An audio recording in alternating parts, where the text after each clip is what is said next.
90s cinema ரசிகர்கள் இந்த ஒரு நடிகைய அவ்வளோ சீக்கிரமா மறந்திருக்க மாட்டாங்க. ஆமா, இவங்க எங்க போனாங்க? என்ன ஆனாங்க? இப்ப என்ன பண்ணிட்டு இருக்காங்க? அப்படிங்கிறது தெரியாம தான் 90s ரசிகர்கள் இருந்துட்டு இருக்காங்க. எஸ், அந்த நடிகை யாருன்னு கேட்டீங்கன்னா, அவங்க தான் சுபலட்சுமி. இவங்க வந்து எந்த விதமான கவர்ச்சியுமே காட்ட மாட்டாங்க. சர்ச்சையிலயும் சிக்க மாட்டாங்க. ஏதோ நம்ம பக்கத்து வீட்டு பொண்ணுமா தான் இருப்பாங்க. இவங்கள வந்து நெறைய பேருக்கு ரொம்பவே பிடிக்கும். ஏன்னா, குடும்ப கதாபாத்திரங்கள்ல நடிப்பாங்க. அது மட்டும் இல்லாம கவர்ச்சி காட்ட மாட்டாங்க. பார்க்கறதுக்கு அவ்ளோ அழகா இருப்பாங்க. அப்படிங்கிறதுனால இவங்களுக்கு வந்து தனி ஃபேன்ஸ் வந்து இருந்தாங்க. ஒரு டைம்ல வந்து நெறைய பேரோட கிரஷா கூட இருந்திருக்காங்க. இவங்க வந்து சினிமாவுல வந்து தொடர்ந்து வந்து அந்த குடும்ப கதாபாத்திரம், ஹோம்லி லுக்ல இருக்கக்கூடிய கதாபாத்திரங்கள் சூஸ் பண்ணி தான் நடிச்சுட்டு வந்தாங்க. கவர்ச்சி கேட்டா கூட என்னால முடியாது அப்படின்னு சொல்லக்கூடிய நடிகை தான் இவங்க. இவங்க ரீசென்ட்டா என்ன ஆனாங்க? இவங்க கல்யாணத்துக்கு அப்புறமா எங்க போனாங்க? என்ன பண்ணிட்டு இருக்காங்க? அப்படின்ற தகவல் எதுவுமே வெளியாகாம இருந்துச்சு. ஸோ இந்த நேரத்துல இவங்கள பத்தின ஒரு விஷயம் வந்து வெளியாகி இருக்கு. ஸோ அத பார்த்த ரசிகர்கள் தான், "இவ்வளவு நாள் எங்க போனீங்க? என்ன பண்ணிட்டு இருக்கீங்க? தயவு செஞ்சு மறுபடியுமே நீங்க வந்து சினிமாவுக்கு நடிக்க வாங்க. இல்லன்னா சீரியல்லயாவது நடிங்க." அப்படின்ற மாரி வந்து தங்களோட கருத்துக்கள வந்து சொல்லிட்டு இருக்காங்க. எஸ், இன்னைக்கு நாம அவங்கள பத்தி தான் பேச போறோம். நடிகை சுபலட்சுமி. நடிகை சுபலட்சுமி வந்து எல்லாருக்குமே தெரிஞ்ச ஒரு நடிகை தான். எனக்கு குறிப்பா 90ஸ் காலகட்டத்துல வந்து நெறைய படங்கள் நடிச்சிருக்காங்க. அதுவும் வந்து இந்த ஹோம்லி லுக்ல தான் நடிப்பாங்க. எந்த விதமான கவர்ச்சி கேட்டாலுமே இல்ல முடியாது. இப்போ அந்த படத்துக்கு தேவைப்பட்டா கூட, என்னால வந்து கவர்ச்சியில் நடிக்க முடியாது. உங்களுக்கு வந்து வேற ஹீரோயின் வந்து ஒத்துக்குறாங்கன்னா, அதுக்கு நடிக்க வைங்க. அப்படின்ற மைண்ட் செட்ல தான் இருந்திருப்பாங்க. இவங்க வந்து தமிழ் சினிமால ஃபர்ஸ்ட் ஆரம்பம் ஆகல. இவங்க வந்து 1994ஆம் ஆண்டு வெளியான வங்கமொழி படத்துல தான் இவங்க வந்து ஃபர்ஸ்ட் அறிமுகம் ஆனாங்க. அதுக்கப்புறமா தான் நம்மளுடைய அல்டிமேட் ஸ்டார் அஜித்குமார் அவர்களுடைய நடிப்புல வெளியான ஆசை திரைப்படத்துல முதன் முறையா தமிழ் சினிமாவுல கதாநாயகியா அறிமுகமானாங்க. முதல் படமே இவங்களுக்கு வந்து பெயர் சொல்லக்கூடிய அளவுக்கு ஒரு சிறந்த படமா அமைஞ்சிருந்தது. அதுலயுமே அந்த மீனம்மா மீனம்மா அதிகாலையிலும் அந்த சாங் வந்து எல்லாருடைய ஃபேவரட் சாங்கா இருந்துச்சு. சோ அதுல இவங்களோட அந்த பார்க்கக்கூடிய பார்வை, ஒரு அழகு எல்லாமே ரொம்பவே புடிச்சு போயிருந்துச்சு. சோ 1995ஆம் ஆண்டு தான் இந்த படம் வெளியாயிருந்துச்சு.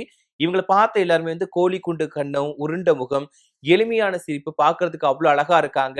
அப்படின்ற மாரிலாம் தூக்கி வச்சு கொண்டாடுனாங்க. சோ இவங்களுக்கான ஃபேன்ஸுமே அந்த டைம்லயே உருவாக ஆரம்பிச்சுட்டாங்க. சோ அதுக்கப்புறமா தமிழ் சினிமாவுல இருந்து கோகுலத்தில் சீதை, லவ் டுடே, அப்புறம் நிலவே வா அப்படின்ற மாதிரி தொடர்ந்து நெறைய படங்கள் வந்து நடிச்சுட்டே வந்தாங்க. சோ அந்த வகையில அடுத்தடுத்து படங்கள் நடிச்சதுனால ரசிகர்களோட ஒரு ஃபேவரட்டான கதாநாயகியா நிலைச்சு நின்னாங்க.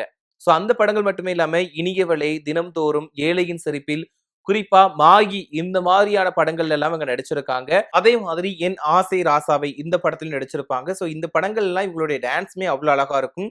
இது வந்து நாட்டுப்புற கலைஞர்களை மையமா வச்சு தான் என் ஆசை ராசாவே அப்படின்ற படம் இருக்கும். ஸோ இதுலயுமே இவங்களோட டான்ஸ் வந்து அவ்வளோ அழகா இருக்கும். ஸோ அப்படி நிறைய படங்கள் வந்து குடும்ப கதாபாத்திரங்களை தான் தொடர்ந்து நடிச்சுட்டு வந்திருந்தாங்க. ஸோ இவங்க வந்து விஜய் அவர்கள் கூட சேர்ந்து நடிச்ச அந்த லவ் டுடே, நிலவே வா இந்த மாதிரியான மூவிகள் வந்து மக்களோட மனசுல நிறைய இடம் பிடிச்சிருந்துச்சு. இந்த படங்கள் மூலமா இவங்களுக்கு வந்து பெரிய அளவுல வரவேற்பு கிடைச்சிருந்துச்சு. ஸோ இதுல வந்து இவங்களோட எக்ஸ்பிரஷனா இருக்கட்டும், அந்த ஒரு பார்வையா இருக்கட்டும், அது எல்லாத்துக்குமே வந்து தனித்தனி ரசிகர்கள் இருந்தாங்க. இவங்கள வந்து புகழ்ந்து தள்ளாத அந்த ரசிகர்களே கிடையாது அப்படின்னு கூட சொல்லலாம். அந்த அளவுக்கு நெறைய பேருக்கு வந்து புடிச்ச நடிகைகள்ல இவங்களுமே ஒருத்தவங்களா இருந்தாங்க அந்த டைம்ல. அதே மாதிரி நடிகை சுபலட்சுமிய பத்தி நெறைய பேர் பேசக்கூடிய விஷயங்கள்ல ஒண்ணு, ஹோம்லி இமேஜ். இவங்க வந்து கவர்ச்சி காட்ட மாட்டாங்க. ஃபுல்லாவே வந்து ஒரு ஹோம்லி லுக்ல மட்டும் தான் நடிப்பாங்க. சோ அதனால இவங்களுக்கு வந்து நெறைய பேர் பிடிக்கும். சோ அத பத்தியே நெறைய பேர் பேசிட்டு இருப்பாங்க. குறிப்பா 90ஸோட அந்த எண்டிங் காலகட்டத்துல வந்து நடிகைகளுக்கு கவர்ச்சி கண்டிப்பா வேணும் அப்படின்ற ஒரு அந்த மாரியான படங்கள் எடுக்கக்கூடிய ஆரம்பிச்ச நேரத்துல, இவங்க கிட்டயுமே வந்து நெறைய பேர் வந்து, நீங்க வந்து கொஞ்சம் கவர்ச்சி காட்டி நடிக்கிற மாதிரிலாம் தேவைப்படும் அப்படின்னு மாரிலாம் சொல்லியிருக்காங்க. அப்போ வந்து இல்லப்பா என்னால முடியாது. என்னால கண்டிப்பா நடிக்கவே முடியாது. நீங்க வந்து ஒரு வேளை உங்களுக்கு கவர்ச்சி தான் தேவை அப்படின்னா, நீங்க உங்களுக்கு யார் அதுக்கு செட் ஆகுறாங்களோ அவங்கள நடிக்க வச்சுக்கோங்க. எனக்கான கதை அப்படிங்கிறது ஹோம்லி கேரக்டர் தான். அது வந்தா மட்டும் நான் நடிச்சுக்கிறேன். இல்லன்னா எனக்கு சினிமாவுக்கு வாய்ப்பே வரலன்னா கூட பரவால்ல. அப்படின்ற மாதிரி சொல்லிட்டாங்க. சோ அப்படி இருந்துமே இவங்களுக்கான வாய்ப்புகள் அப்படிங்கிறது கொஞ்சம் கொஞ்சமா வந்துகிட்டு இருந்துச்சு. 2001, 2002 சோ அதுக்கு முன்னாடிலாம் இவங்களுக்கான பட வாய்ப்புகள் அப்படிங்கிறது ரொம்பவே குறைய ஆரம்பிச்சுடுச்சு. அதுக்கான காரணம் இவங்க வந்து ஹோம்லி லுக்ல மட்டும் தான் நடிச்சிட்டு இருக்காங்க. சோ மத்தபடி கவர்ச்சி கேரக்டர் வந்து நடிக்க மாட்றாங்க அப்படிங்கிறதுனாலயே இவங்களுக்கான பட வாய்ப்பு குறைஞ்சிடுச்சு அப்படின்னு சொன்னாங்க. சோ அதுக்கப்புறமா 2001ல வந்து சூலம் சீரியல்ல நடிச்சாங்க. சோ இவங்களுக்காகவே அந்த சூலம் சீரியல பார்த்தவங்களுமே நெறைய பேர் இருக்காங்க. அதுல வந்து பாவாடை தாவணி போட்டுக்கிட்டு இவங்க வந்து அதுல நடிச்சிருப்பாங்க. சோ அதுலயுமே இவங்களுக்கு வந்து ஹோம்லி லுக் தான். அவ்ளோ வந்து அந்த சீரியல் வந்து இவங்களுக்காகவே நெறைய பேர் வந்து விரும்பி பார்க்க ஆரம்பிச்சாங்க. சோ அதுல வந்து "நீ வா தாயி" அப்படின்ற ஒரு சாங் வரும். அந்த சூலம் சாங் வந்து அந்த சூலம் சீரியலுக்கான ஒரு சாங் வந்து இன்ட்ரோ சாங் வரும். இதுல அவங்களுடைய ஆக்டிங், அந்த நடிப்பு, அந்த டான்ஸ் எல்லாமே அவ்ளோ அழகா இருக்கும். ரொம்பவே சிம்பிளா இருப்பாங்க. இவங்களோட எக்ஸ்பிரஷனுமே அவ்ளோ அழகா இருக்கும். அந்த சூலம்ல அந்த இன்ட்ரோ சாங் வந்து கண்டிப்பா எல்லாருடைய ஃபேவரட் சாங்கா. ஸோ இப்போ வந்து நிறைய சீரியல்கள் இருக்குது. ஆனா அம்மன் சீரியல்கள், அதுக்கப்புறமா அந்த சாமி பத்தின சீரியல்கள்லாம் ரொம்பவே கம்மியா இருக்கு. ஆனா அந்த டைம்ல 2001, அந்த 2002, 2003 இந்த காலகட்டங்கள்லலாம் நிறைய அம்மன் சம்பந்தமான, அந்த சாமி சம்பந்தமான, முருகன் சம்பந்தமான நிறைய இந்த சீரியல்கள்லாம் வர ஆரம்பிச்சது. ஸோ இதுக்குமே நிறைய ஃபேன்ஸ் இருந்தாங்க. ஏன்னா அதுல அமானுஷ்யத்தை காட்டுவாங்க, சாமி வரும் அப்படின்ற ஒரு விஷயத்துல பாக்குறதுக்குலாம் நிறைய பேர் ஆவலா இருந்திருக்காங்க. ஏன்னா அந்த 90s கிட்ஸ்லாம் முக்கியமா வந்து சாமி படங்கள், அந்த பேய் படங்களுக்குலாம் அதிக ஆர்வம் காட்டுவாங்க. ஸோ அந்த வகையில சீரியல்ல வந்து மை டியர் பூதம், சூலம் அப்படின்னு சொல்லிட்டு நிறைய சீரியல்கள் வந்துச்சு. அப்புறம் ராஜேஸ்வரி இந்த மாதிரி வந்து அந்த நிறைய சீரியல்கள் வந்து வந்துகிட்டே இருந்துச்சு.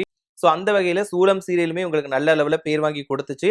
அப்புறம் 2003லயுமே ஒரு திரைப்படத்துல தமிழ் சினிமாவுல நடிச்சிருந்தாங்க. ஸோ அந்த திரைப்படம் வந்து இவங்களுக்கு சிறப்பு விருதையுமே வாங்கி கொடுத்திருந்துச்சு. அந்த திரைப்படம் மூலமாவே இவங்க வந்து அது திரும்பவும் பேசப்பட்டாங்க. அதுக்கப்புறமா படத்துல இருந்து முழுமையா திருமணத்துக்கு அப்புறமா வந்து படங்கள் நடிக்கிறதே இல்லாம அவங்க வந்து போயிட்டாங்க. ஸோ எங்க போனாங்க? என்ன ஆனாங்க? கணவர் கூட என்ன பண்றாங்க? அப்படிங்கிறது தெரியல. கணவர் கூட வந்து அந்த பிசினஸ் பண்றாங்க.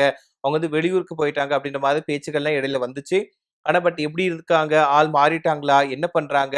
அவங்களோட குழந்தைகள் எத்தனை பேர்? அப்படிங்கிறது யாருக்குமே தெரியாம இருந்துச்சு. ஸோ அவங்கள பத்தி அவங்களுடைய படங்கள் பார்க்கிறப்போ நிறைய பேர் சொல்லக்கூடிய விஷயம், இவங்கலாம் இருந்திருந்தா இன்னைக்கு வரைக்குமே நிறைய படங்கள் நடிச்சிருப்பாங்க. இவங்களுக்கான வரவேற்பு அப்படிங்கிறது நிறையவே இருந்துட்டு இருக்கும் அப்படின்லாம் நிறைய பேர் சொல்லுவாங்க.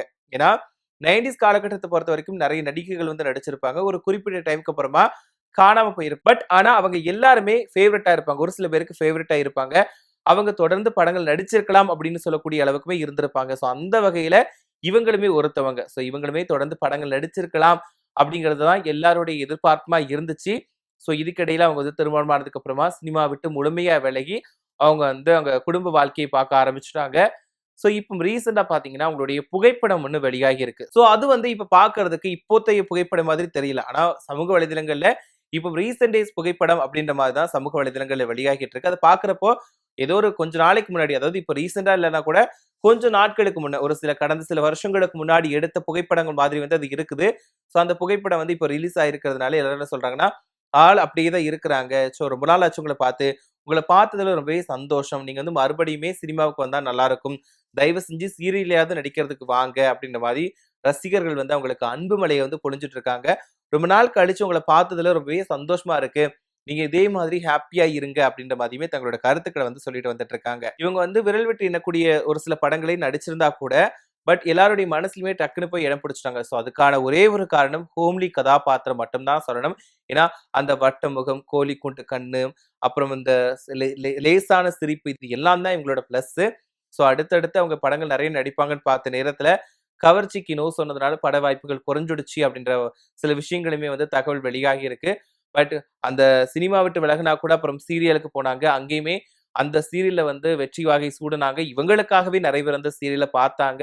அந்த டைட்டில் சாங் பார்க்கறதுக்காகவே நிறைய பேர் வந்து ஆவலா காத்திருந்தாங்க. ஸோ அந்த மாதிரி இருந்துச்சு. ஸோ அதுக்கப்புறமா கல்யாணம், குடும்ப வாழ்க்கை அப்படின்னு சொல்லிட்டு அவங்க செட்டில் ஆயிட்டாங்க. ஸோ இப்பவும் அவங்களுடைய புகைப்படம் ஒண்ணு வெளியாகி இருக்கு. ஸோ இதுதான் ரொம்பவே வைரலா போய்க்கிட்டு இருக்கு.